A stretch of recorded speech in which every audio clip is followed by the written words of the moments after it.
कर रहे हो। देखो आज जो चीज हम पढ़ने वाले हैं ना, ये केमिस्ट्री की जगत का बाप है। क्या है?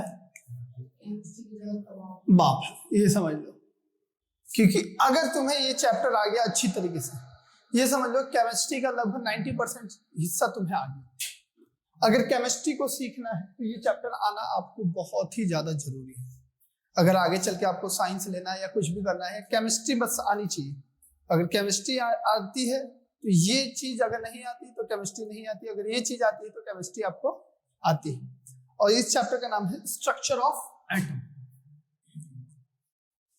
Structure of atom.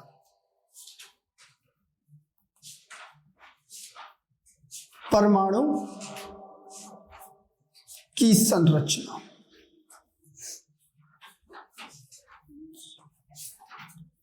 परमाणु की संरचना, ठीक है। परमाणु की संरचना। अब सवाल उठता है कि ये परमाणु की संरचना है क्या? एक दिन एक व्यक्ति थे जिनका नाम था जे थॉमसन। क्या नाम था? थॉमसन। उनके दिमाग में एक ख्याल आया। उनके दिमाग में क्या आया? ख्याल आया। जैसे सभी के दिमाग में ख्याल आता है ना, जैसे हर बच्चे के दिमाग में ख्याल आता है, तो उनके भी दिमाग में एक ख्याल आया। वो ख्याल क्या था? एक दिन उन्होंने एक पेन लिया, ऐसी, जैसे मैं तो एग्जांपल के तौर पे पेन ले रहा हूँ, उस समय उन्होंने किस चीज को लिया होगा वो तुम मान लो। जैसे ये पेन है और ये मेरे हाथ में क्या है? Piece of paper. ध्यान से समझना, ये मेरे हाथ में क्या है?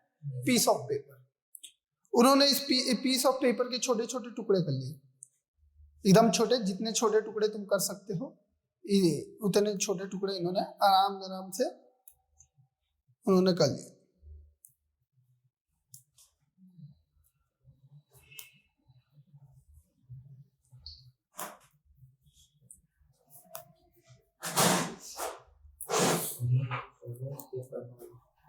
कैसे बेटा?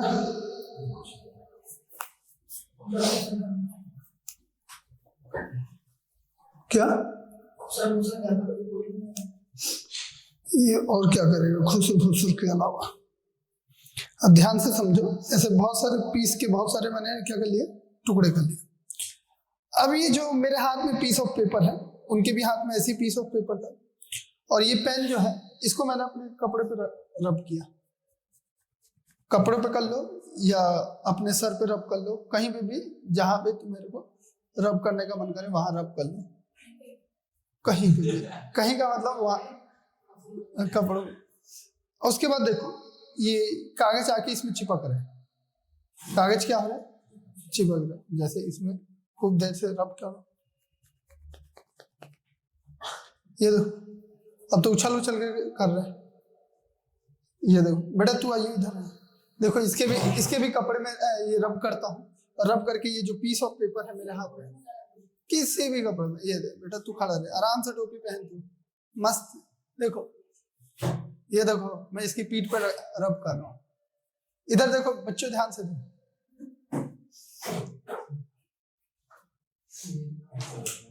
ये देखो हो रहा है कि नहीं हो रहा? अब सवाल उठता है कि ये हो क्यों रहा? अब सवाल उठता है कि ये हो क्यों रहा है? ये पेपर चिपक क्यों रहा है? ऐसा कौन सी चीज है जो पेन के अंदर मौजूद है, जो इस पेपर को चिपका, अपने तरफ खींच रही है या अपनी तरफ चिपका रही है? जनरली ये पेपर के साथ भी नहीं, पेपर के साथ ही नहीं, ये हर चीज को चिपका सकती है। अगर ज्यादा अमाउंट में अगर चार्ज पैदा हो तो वो इसको भी क्या कर सकती है? इसको भी कर सकती है। समझ में आया कि नहीं आया? इसके अलावा हम देखते हैं और चीजों को और बारीकी से समझते हैं कि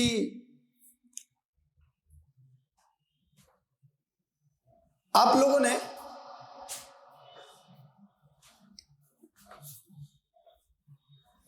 मैं किस चीज का एग्जांपल दूं?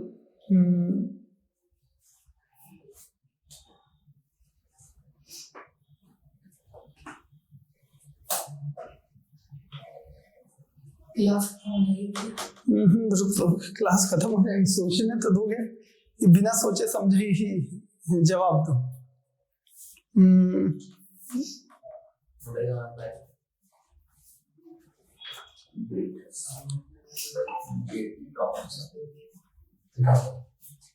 चलो बाद में इस पे डिस्कशन करेंगे, अभी दिमाग में कोई आइडिया नहीं आ रहा है।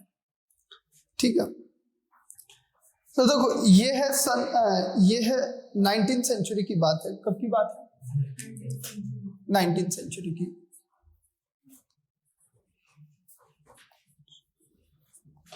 यानी 19वीं शताब्दी। अभी कौन सी सेंचुरी चल रही है? 19th सेंचुरी की बात है। 19th सेंचुरी तक आते आते साइंटिस्टों को एक बात पता लगी कि जो एटम्स होते हैं, एटम यानी परमाणु, 19th सेंचुरी तक आते आते साइंटिस्टों को एक बात पता लगी। वो बात क्या है कि एटम को डिवाइड किया जा सकता है। Atom can divide, atom can divide, यानी परमाणु को विभाजित किया जा सकता। परमाणु को क्या किया जा सकता है? विभाजित किया जा सकता है। ये कब लोगों को पता लगा? 19th सेंचुरी में आते आते पता लग गया कि परमाणु को। अब सवाल उठता है कि ये परमाणु होता क्या है? सवाल क्या उठता है कि ये परमाणु होता क्या? सबसे पहले परमाणु को समझने के लिए एक चीज याद रखना, everything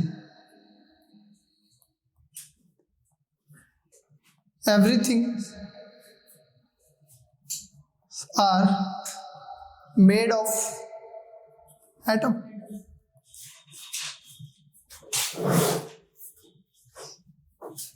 सभी चीजें परमाणु से बनी होती, सभी चीज परमाणु से बनी होती। ठीक है, सभी चीजें किससे बनी होती हैं? परमाणु से बनी होती है।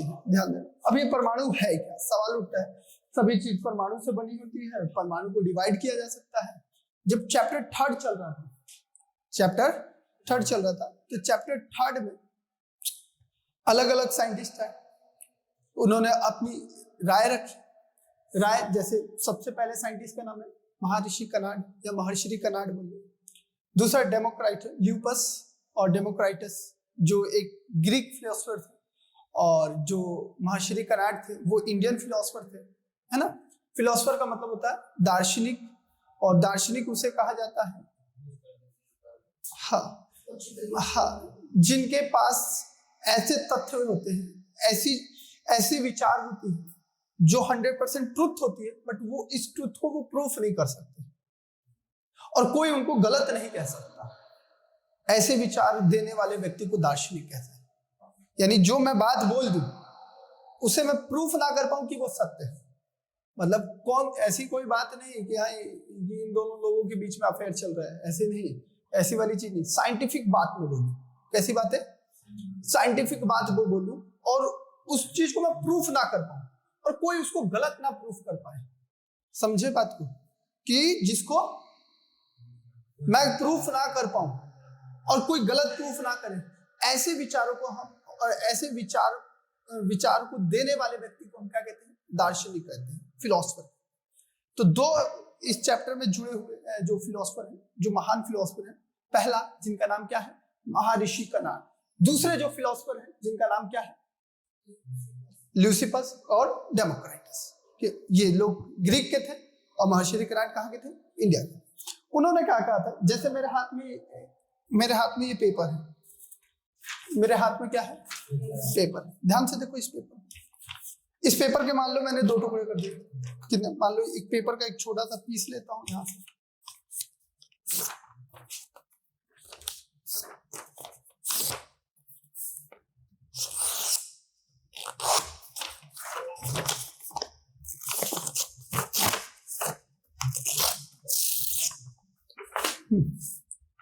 महर्षि कनाड कहते हैं या डेमोक्राइटस कहते हैं कि मान लो एक पेपर है आपके हाथ में, उस पेपर के आपने 2 टुकड़े कर दिए, फिर 2 के हो सकता है कि आप 4 टुकड़े कर दो, हो सकता है इस 4 के अब 16 या 8 टुकड़े कर दो, फिर इसके 32 टुकड़े कर दो, फिर इसके 128 टुकड़े कर दो छोटे छोटे पीसेस में। हाँ, छोटे टुकड़े कर दे, और टुकड़े करते करते करते करते एक समय आएगा मेरे को जब टुकड़े का ये वाला पीस मिलेगा, ये दिख रहा है जो मेरे उंगली पे है, और मान लो किसी ने इसके भी 2 टुकड़े कर दिए, तो और छोटा टुकड़ा आ गया मेरे हाथ पे। उन्होंने बोला कि इसके टुकड़े करते जाओ, टुकड़े करते जाओ, टुकड़े करते जाओ। एक समय आएगा जब ये टुकड़ा इतना छोटा हो जाएगा, क्या होगा, ये टुकड़ा इतना छोटा हो जाएगा कि इसके आप और टुकड़े नहीं कर सकते। बात बोले, उन्होंने जो बात बोली काफी हद तक सही बोली, इस बात में कोई गड़बड़ी भी नहीं लगती। हाँ, बात तो सही है कि एक समय आएगा कि इतने छोटा टुकड़ा हो जाएगा, इतना छोटा टुकड़ा हो जाएगा कि जिसके और टुकड़े नहीं किए जा सकते। ये बात कौन कह रहा है? और महर्षि कणाद। ठीक है, यानी ये 3 लोग हैं, मतलब 2 लोगों के मेन याद रखो फिलोसोफर हैं ये।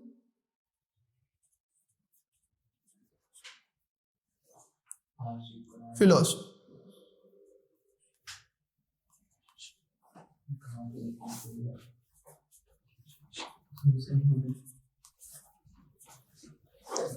महर्षि कणाद और डेमोक्रेट्स। ये कहा गया था ग्रीक का, और ये कहा गया, ये कहा गए थे इंडिया। इन्होंने जब ये बात बताई आज से 2500 साल अर्लियर बताई, कितने अर्ली, पहले 2500 साल पहले बताई, और इन्होंने ये जो बात बताई 18th सेंचुरी में बताई, 1800 में। 18th सेंचुरी मतलब ये जो 1800 है ना। अभी कितना चल रहा है? 2023 चल रहा है, यानी कि 1800 के करीब इन्होंने ये बात कही थी। और ये महर्षि कणाद ने कब बात कही थी? यानी इंडिया इस चीज में ज्यादा आगे निकला, एटम के बारे में वो पहले से ही जानता था, मगर ये लोग आए, इंडिया की नॉलेज लेके गए। वेदों में है नॉलेज, है ना, वेदों में है, गीता में है नॉलेज, उन नॉलेज को लेकर कहीं ना कहीं उसमें कोई बहुत सारी ऐसी बात है जो काफी हद तक साइंटिफिक है ना। तो वो लोगों ने जब इसकी स्टडी की तो उन्होंने अपने विचार दिए, और उन्होंने क्या कहा कि everything is made of atom. Atom क्या है कि किसी भी चीज को तोड़ते जाओ, जो सबसे छोटा टुकड़ा है वो है एटम। अब बताओ कौन सी ऐसी चीज नहीं है जो उससे ना बनी है ना। हर चीज उसी से तो बनी है कि हर चीज एक छोटे से टुकड़े को दूसरा टुकड़ा उससे जुड़ा है, फिर उससे तीसरा टुकड़ा जुड़ा है, फिर ऐसे लाखों करोड़ों टुकड़े जुड़े हुए हैं, तब जाके वो चीज बनी है।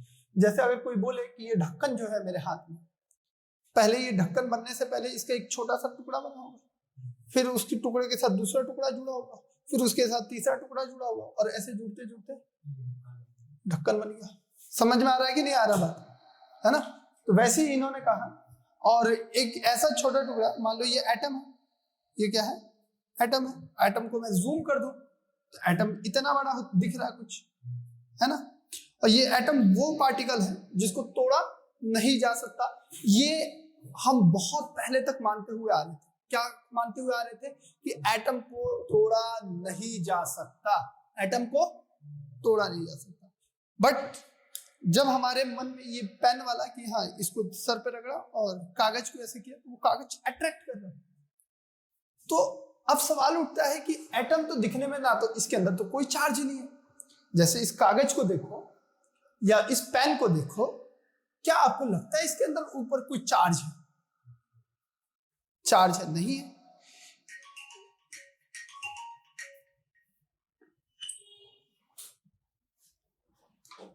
क्लास के दौरान ना मोबाइल साइलेंट रहना चाहिए। मोबाइल साइलेंट नहीं रहता ना तो बहुत ज्यादा दिक्कत देता है। अब बेटा नींद आ रही है, तो हमेशा नींद में क्यों लगता है?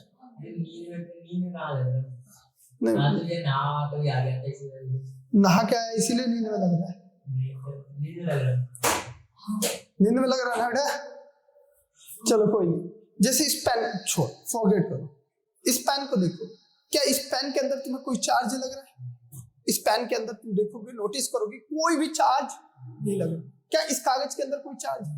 मगर जैसे ही इसको रगड़ा तो ऐसी कौन सी चीज है या कौन सी ऐसा चीज है जो इसके अंदर आया और ये इसको खींच रहा है? जाहिर सी बात है, कोई किसी को खींच रहा है कि इसका मतलब इस पे जो भी चीज बैठा हुआ है और इस पे जो भी चीज बैठा हुआ है वो एक दूसरे के अपोजिट है। समझ में आया कि नहीं आया? इस पे जो बैठा हुआ है और इस पे जो बैठा हुआ है एक दूसरे के क्या बैठा हुआ है, तभी तो एक दूसरे को खींच रहा है।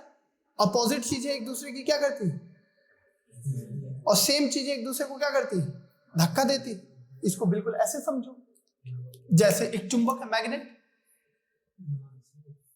मैग्नेट अगर दो, हमारे पास दो मैग्नेट है, एक पे नॉर्थ है, एक पे साउथ है, एक पे साउथ है, एक पे नॉर्थ है। अगर दोनों सेम वाली एक साइड है, ये इधर भागेगा पीछे की तरफ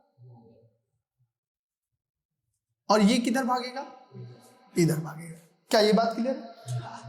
अगर अपोजिट चीजें कर दें, यानी इधर नॉर्थ साउथ और इधर नॉर्थ और साउथ, जो पहले अब भाग रहे थे एक दूसरे से, वो अब एक दूसरे की तरफ आने की कोशिश करेंगे, है ना? तो ये बात तो समझ में आया कि इसके अंदर जो भी चीज बैठा हुआ है और इसके अंदर जो भी चीज बैठा हुआ है एक दूसरे से अपोजिट है, एक दूसरे को खींच रहे हैं। तो अब सवाल उठता है कि यार एटम को तो तोड़ा नहीं जा सकता, ऊपर से कुछ दिख नहीं रहा। समझ में आया कि नहीं? जैसे मान के चलो तुम्हारे हाथ में एक पत्थर है। अब पत्थर को तो तुम्हें पता है, पत्थर देख के तो लगता नहीं है कि ये मैग्नेट जैसी बिहेव करेगा, मगर ये लोहे की चीजों को अपनी तरफ खींच रहा है। एक पत्थर है तुम्हारे हाथ में और पत्थर को लोहे के पास ले जा रहे हो, तो वो लोहे की चीजों को क्या कर रहा है, अपनी तरफ खींच रहा है। तो ऊपर से देखने पे आपको कोई भी ऐसी चीज नहीं लगेगी कि हाँ कि ये पत्थर खींच सकता है। तो अब सवाल उठा है कि जाहिर सी बात है, पत्थर के ऊपर तो कुछ नहीं है, पत्थर के अंदर जरूर कुछ है, तभी ये लोहे को क्या कर रहा है, खींच रहा। तो अब लोगों ने सोचा कि पत्थर को तोड़ा जाए, क्या किया जाए। और अनफॉर्चुनेटली पहले ये माना जाता था कि ये पत्थर टूट नहीं सकता। एक दिन पता लगा नहीं भाई, ये पत्थर टूट रहा है, और टूटने के बाद जैसे उस पत्थर के अंदर मैग्नेट निकला, क्योंकि मैग्नेट ही क्या कर सकता है, लोहे को खींच सकता है। वैसे ही एक दिन पता लगा कि एटम, पहले ये माना जाता था कि तोड़ा नहीं जा सकता था, मगर एक दिन पता लगा कि नहीं भाई, एटम को क्या कर सकते हैं, तोड़ सकते हैं, एटम को तोड़ सकते हैं। क्लियर है चीज? एटम को जब तोड़ोगे तो आपको तीन चीजें मिलती हैं। कितनी चीजें मिलती हैं? तीन चीजें। कैसे मिलती हैं, उनके बिहेव कैसे, उनकी प्रॉपर्टी कैसे, वो सारी चीजें तो पढ़ेंगे। देखो एटम को तोड़ने पे कितनी चीजें मिलती हैं? तीन चीजें मिलती हैं। एक जो मिलता है उसको बोलते हैं इलेक्ट्रॉन। इलेक्ट्रॉन। एक जो चीज मिलती है, क्या मिलती है? इलेक्ट्रॉन। एक जो चीज मिलती है उसे बोलते हैं प्रोटॉन, और एक जो चीज मिलती है उसे बोलते हैं न्यूट्रॉन।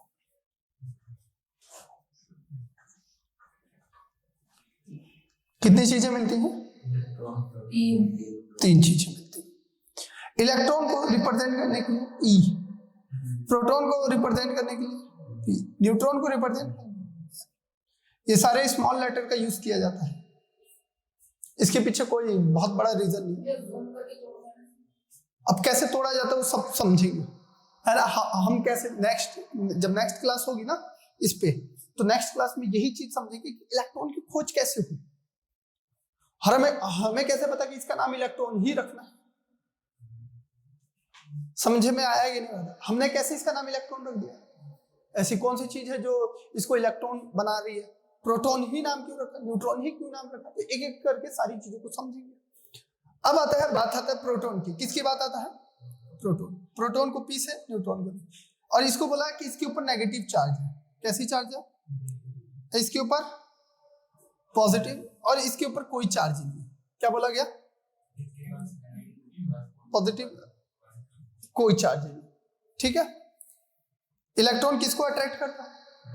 प्रोटॉन किसको अट्रैक्ट करता है? क्योंकि opposite charge attract to each other. Opposite चीजें एक दूसरे को क्या करती है? जैसे हमारे मम्मी पापा क्या बोलते हैं, जैसे किसी मम्मी पापा बोलते हैं ना, जैसे सरकारी स्कूल में अक्सर होता है कि मत भागना, है ना? भागोगे खेलोगे कूदोगे बाहर, स्कूल से मत भागना, भागोगे तो क्या हो जाएगा, पढ़ाई नहीं करोगे बर्बाद हो जाओगे। अब देखो पढ़ाई हमें कामयाब बनाती है, और स्कूल से भाग भाग के हम दोस्तों के साथ पार्क में घूमने जाओ वो बर्बाद करती है। कामयाब का उल्टा क्या होता है, बर्बाद। तो देखो कामयाब वाली चीज किसको अट्रैक्ट कर रही है, बर्बाद वाली चीज को अट्रैक्ट कर रही है। यानी स्कूल में पढ़ाई हो रही है तो स्कूल में पढ़ने की जगह हम किधर भाग रहे हैं, खेलने कूदने की जगह भाग। ठीक है कि नहीं? दो एक और एग्जांपल से समझ लो कि मान लो कि ये कोई बहुत सुंदर सी कन्या है, क्या है, सुंदर सी कन्या है, नाम है लाली। नाम क्या है, लाली। एक ये बहुत ही हैंडसम सा कन्या है, बालक है, ये बालक है, नाम है लाला। बेटा आजकल लड़का लड़की में कोई डिफरेंस नहीं। देखो सरकार तो ऐसी बोलती है कि लड़का लड़की में कोई भेदभाव नहीं।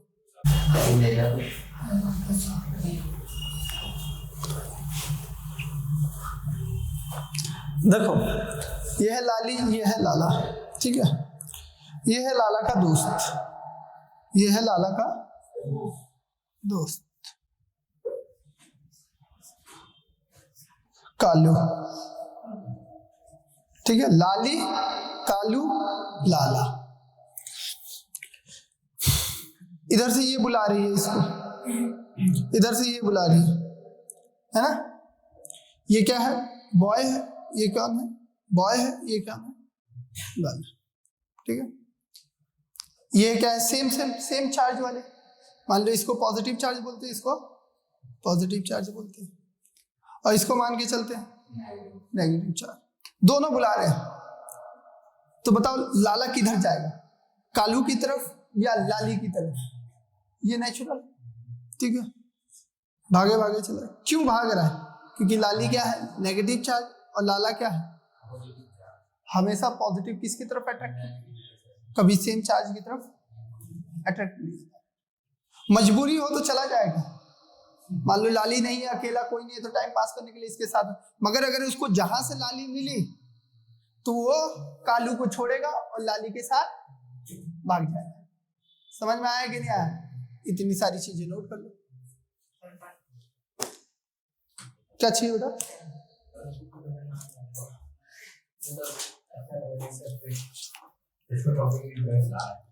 क्या चाहिए? चैप्टर बोला है